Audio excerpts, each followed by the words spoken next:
নমস্কাৰ পুনৰ এটি নতুন ভিডিঅ'লৈ সকলোকে স্বাগতম জনাইছো। সো আজি পুনৰ এটি নতুন এটা টপিক লৈ আহিছো।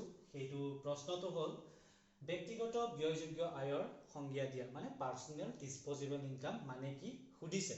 সো এইটো কোৱেশ্চন 2023 বৰ্ষৰ এইচএস ফাইনেল ইয়াৰত আহিছিলে।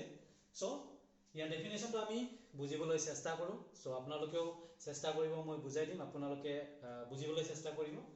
যিবোৰ আয় ব্যক্তিগত আয়কৰ বহন কৰাৰ পিছত ব্যক্তিজনৰ হাতত ৰৈ যায় তেনে ধৰণৰ আয়ক ব্যক্তিগত ব্যয়যোগ্য আয় বুলি কোৱা হয়। ইয়াতে যিবোৰ আয় ব্যক্তিগত আয়কৰ মানে কি বুজিছে? ব্যক্তিগত আয়কৰ মানে আমি টেক্স যোনটো মানে আমি ইনকাম টেক্স, ডাইৰেক্ট টেক্স, যোনটো মানে আমাৰ ইনকামৰ পৰা আমি যোনটো মানে চৰকাৰক টেক্স দিব লাগে, সেইটো টেক্সৰ কথা কৈছে। পিছত ব্যক্তিজনৰ হাতত ৰৈ যায় তেনে ধৰণৰ আয়ক ব্যক্তিগত ব্যয়যোগ্য আয় বুলি কোৱা হয়। সো এইখিনি ইয়াতে বুজাইছে যে আমি সকলোৱে ইনকাম কৰো, ঠিক আছে। আমি ধৰিলো আমি কিবা এটা চাকৰি কৰো, ঠিক আছে। চাকৰি কৰাত সেই চাকৰিত আমি ধৰিলো আমি স্যালাৰি পাও 100 টকা, ধৰি লৈছো যে 100 টকা আমি দৰমহা পাও, ঠিক আছে। সো সেই দৰমহাৰ আমি ধৰিলো এজ এ টেক্স চৰকাৰক আমি 20 টকা দিব লাগে, ঠিক আছে। আমি 100 টকা ইনকাম কৰো, তাৰে আমি ধৰিলো টেক্স আমি 20 টকা দিব লগা হ'ব, ঠিক আছে। সো যদি সেইটো ইনকামৰ পৰা আমাৰ 100 টকা ইনকামৰ পৰা আমি 20 টকাটো যেতিয়া মাইনাস কৰি দিম, যেহেতু 20 টকাটো আমি চৰকাৰক দিব লগা হ'ল এজ এ টেক্স, সো আমাৰ হাতত বাকিল কি 80 টকা, ঠিক আছে।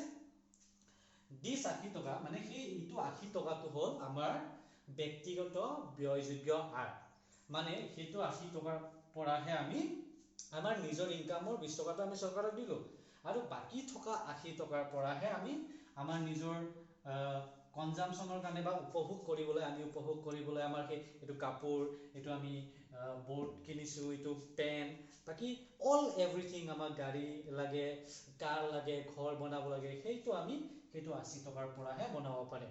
সো আমাৰ যিমানটো আমি ইনকাম কৰো চাকৰি কৰি বা বিজনেস কৰি, সেইটো যিমানটো আমি 100 টকা ইনকাম কৰিলে আমি 100 টকাটো কতে ইউজ কৰিব নোৱাৰো, তাৰে এটা পৰ্চন আমি এজ এ টেক্স চৰকাৰক দিব লাগে, তাৰে যোনখিনি ৰৈ যায় সেইখিনিহে আমি নিজৰ পাৰ্সোনেল কামৰ কাৰণে ব্যৱহাৰ কৰিব পাৰো। সেই ৰৈ যোৱা টেক্সটো ইনকাম টেক্সটো দিয়াৰ পিছত যিখিনি পইচা আমাৰ হাতত ৰৈ যায় তাকে ব্যক্তিগত ব্যয়যোগ্য আয় বুলি কোৱা হয়, ঠিক আছে। আশা কৰিছো সকলোৱে বুজি পালে। আমি ব্যক্তিগত ব্যয়যোগ্য আয়ক এনেকৈ লিখিব পাৰো যে ব্যক্তিগত আয় মানে আমি যিখিনি ইনকাম কৰিছো, ব্যক্তিগত আয় মানে আমি ইয়াতে কিমান ইনকাম কৰিছিলো 100 টকা, ঠিক আছে।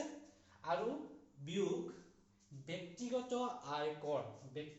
আয়কৰ মানে হ'ল পাৰ্সোনেল, ইংৰাজীত কি কয় পাৰ্সোনেল ইনকাম টেক্স। এইটো পাৰ্সোনেল ইনকাম টেক্স, আমি পাৰ্সোনেল 100 টকাত পাৰ্সোনেল ইনকাম টেক্স আমি কিমান দিছিলো 20 টকা, ঠিক আছে। আমি সেইটো মানে জাস্ট ধৰিহে লৈছো, মানে আমি 20 টকা টেক্স দিম বুলি। সো আমি 100 ৰ পৰা 20 বিয়োগ কৰিলে 80 টকা আমাৰ হাতত বাচি থাকে, সেইটোৱে হ'ল ব্যক্তিগত ব্যয়যোগ্য আয়, মানে 80 টকাটো হ'ল ব্যক্তিগত ব্যয়যোগ্য আয়। সো আমি এইটো ফৰ্মুলাটো মনত ৰাখিলো, আমি এক্সামত যদি এইটো এটলিষ্ট এইটো ফৰ্মুলাটো লিখি দিও, দেন আমি 1 মাৰ্কসটো ডেফিনেটলি পাম, ঠিক আছে। সো আজি ইমানে, আশা কৰিছো বুজি পালে। আৰু এবাৰ বুজাই দিছো, ব্যক্তিগত ব্যয়যোগ্য আয় মানে ব্যক্তিগত ব্যয়যোগ্য, চিম্পলি কথাত আমি ধৰিলো কাম কৰিব গৈছো, ঠিক আছে।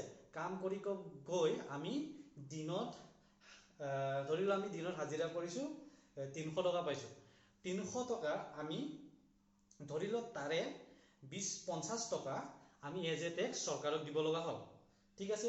সো 300 টকাৰ পৰা 50 টকা গুচি গলে চৰকাৰক যদি দিব লাগে, দেন আমাৰ হাতত 250 ৰুপিজ বাচি যায়। সেই 250 ৰুপিজকে আমি কি বুলি কওঁ ব্যক্তিগত ব্যয়যোগ্য আয়, আৰু সেই 250 ৰুপিজৰ পৰাই আমি দিন হাজিৰা কৰাৰ পিছত আমি ঘৰলৈ চাউল, দাইল চব বস্তু কিনি লৈ যাম, ঠিক আছে। সো আজি ইমানে, থেংক ইউ।